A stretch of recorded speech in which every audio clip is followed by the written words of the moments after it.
cette année le fait que un grand merci à toute l'équipe de cette super association de Sous les couvertures. Bravo à vous, c'est un très beau travail. Je crois 95 bénévoles, me disait Gilles il y a quelques instants. Une vraie mobilisation, un public très large. Donc bravo à vous. Petit clin d'œil à l'association pour les couvertures 2 ans. Et nous avons déjà 2 salons de bénévoles actifs.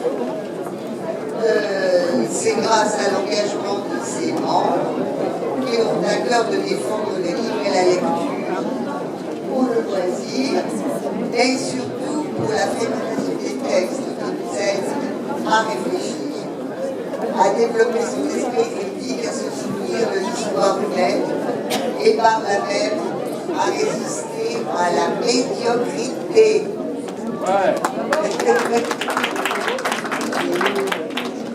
Ce qui m'amène aussi à souligner l'originalité de nos salons, ce sont des salons de lecteurs. Ce sont les salons de lecteurs dont les membres de l'association et qui ont sélectionné tous les livres présents et qui font partager leur passion.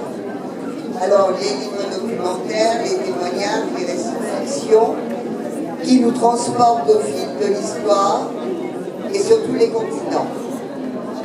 Il y a aussi l'organisation pratique et matérielle. Merci à tous de votre efficacité d'information qui est bien sûr essentielle. Nous adressons donc nos remerciements à Monsieur le maire et à Madame à l'accueil et aux services municipaux concernés. Voilà. Remerciements aux enseignants qui ont participé activement à la décoration de cette salle et aussi à l'accueil d'auteurs dans leur classe. Ils ont eu l'appui de leur inspection qui nous a prêté une oreille attentive. Dire oui, mais les enfants ne lisent plus, ils n'aiment pas lire. Ça n'est pas vrai quand les échanges très fructueux. Alors, merci aux auteurs présents qui sont venus rencontrer leur public. J'ai plein de remerciements à faire pour passer un bon moment.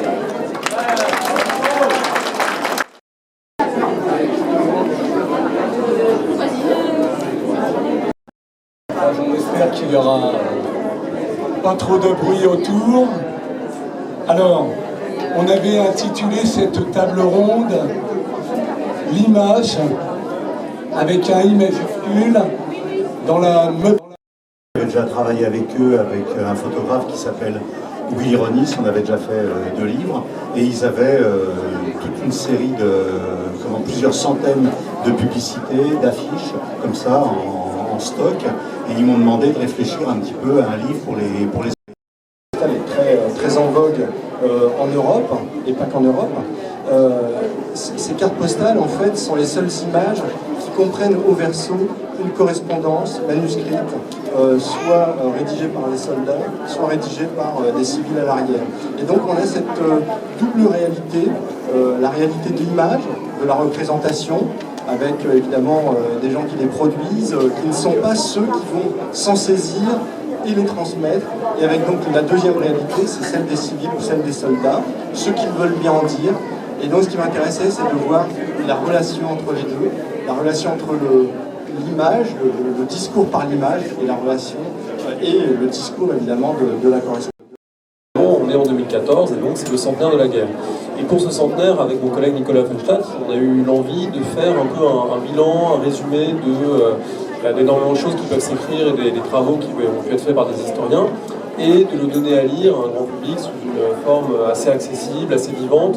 Donc c'est un livre qui ne se présente pas sous la forme d'un livre d'histoire austère, comme c'est parfois le cas, mais d'un livre qu'on essaie de rendre plutôt vivant, et surtout de rendre très mondial. c'est vrai que cette grande guerre du côté français, on a l'habitude de la voir du côté du poilu dans sa tranchée, évidemment, il y a plein de raisons à ça et c'est très important.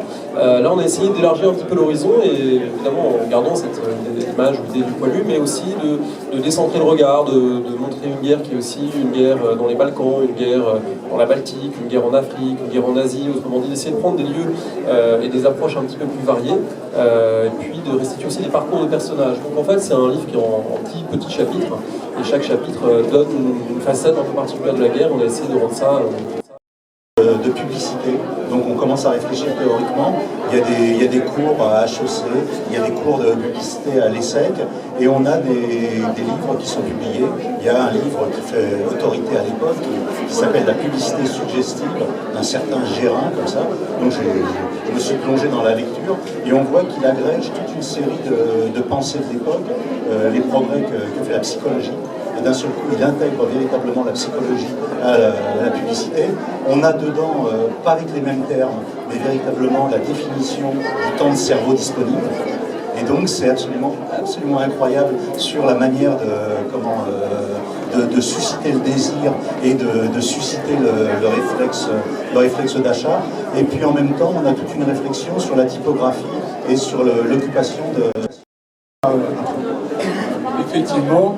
Alors avant d'avancer un peu dans notre affaire, moi je voudrais un peu poser la même question à André sur la situation. Évidemment, aujourd'hui, on ne voit qu'elle, et on a tendance à édulcorer les cris, mais même quand on est dans la phase où l'image est très importante, on continue à associer les images des cris, et des cris qui sont, par exemple pour les emprunts, on a l'affiche de l'emprunt qui est illustrée par un dessinateur célèbre, on a des dizaines de millions de tracts qui expliquent en texte, et cette fois sans image, ce que l'emprunt va vous rapporter. C'est-à-dire qu'on ne fait absolument pas confiance à la seule image, on fait aussi confiance à l'écrit, on publie donc des tracts, des brochures, des circulaires, on crée des comités d'organisation où là ce sont des gens en chair et